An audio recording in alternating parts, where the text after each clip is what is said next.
நம்ம உள்துறை அமைச்சரும் பிரதமர் அவர்களும் வந்து தெளிவாக சொல்லிட்டாங்க. நமக்கு எந்த தொகுதியுமே குறைக்க மாட்டாங்க. அப்படியே மறுசீரமைப்பு பண்ணுற மாதிரி இப்போதைக்கு ஐடியா இல்லை. அப்படி பண்ணினாலுமே தொகுதி குறைக்க மாட்டோம்னு அவங்க தெளிவான ஒரு உறுதிமொழி கொடுத்தோம். நம்ம தமிழ்நாட்டு மக்களை திசை திருப்புறதுக்காக இது தமிழ்நாடு அரசு நாடகம் அரங்கேற்றுறாங்க. அதனால் இதை இப்போ மக்கள் யாரும் அதை நம்பலை. அவங்க சொல்கிறத நம்பலை. ஏன்னா மத்திய கவர்மெண்ட்டு உறுதியாகவே சொல்லுது. அதே போல் எதை எடுத்தாலும் மத்திய கவர்மெண்ட்டு நிதி கொடுக்கல, பணம் கொடுக்கல, நமக்கு வரியில் இவ்வளவு தான் கொடுக்குறாங்க. இதெல்லாம் ஒரு தப்பான பொய் பிரச்சாரம் பண்ணுறாங்க. ஏன்னா நல்லா படித்தவங்களுக்கு எல்லாத்துக்குமே தெரியும். ஒரு ஜிஎஸ்டினா என்ன, அதுக்கு மத்திய கவர்மெண்ட்டுடைய எவ்வளோ வரி, மாநில கவர்மெண்ட்டுக்கு எவ்வளோ வரி, டைரெக்டாக நம்ம தமிழ்நாட்டுக்கு எவ்வளோ வரி வருது, மத்திய கவர்மெண்ட்லேருந்து எவ்வளோ நமக்கு பிரித்து கொடுக்குறாங்க.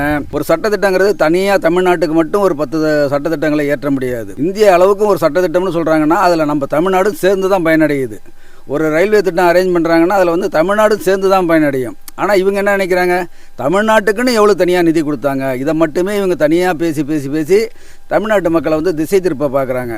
ஆனால் முன்ன மாதிரி யாரும் கிடையாது. படித்த இளைஞர்கள் எல்லாருமே இப்போ எல்லாமே சமூக வலைதளத்தில் உண்மையை தெரிஞ்சுக்கிறாங்க. இந்த சில பத்திரிகையாளர்கள் தான் அவங்க இந்த தமிழ்நாட்டு செய்தியை திரித்து 1க்கு 2 அதை இது பண்ணுறாங்க.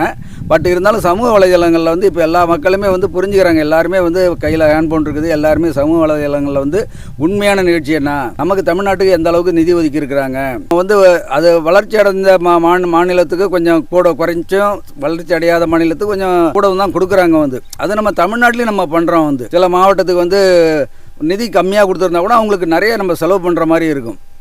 அதே போல் தான் மத்திய கவர்மெண்ட்டும் பண்ணோம். ஆனால் இவங்க செய்கிறத தப்பை சொல்ல மாட்டேங்கிறாங்க. அதே மத்திய கவர்மெண்ட் அதே சட்டத்திட்டங்களை ஃபாலோ பண்ணும்போது நமக்கு கம்மியாக கொடுக்குறாங்க, இந்த மாநிலத்துக்கு அதிகமாக கொடுக்குறாங்க.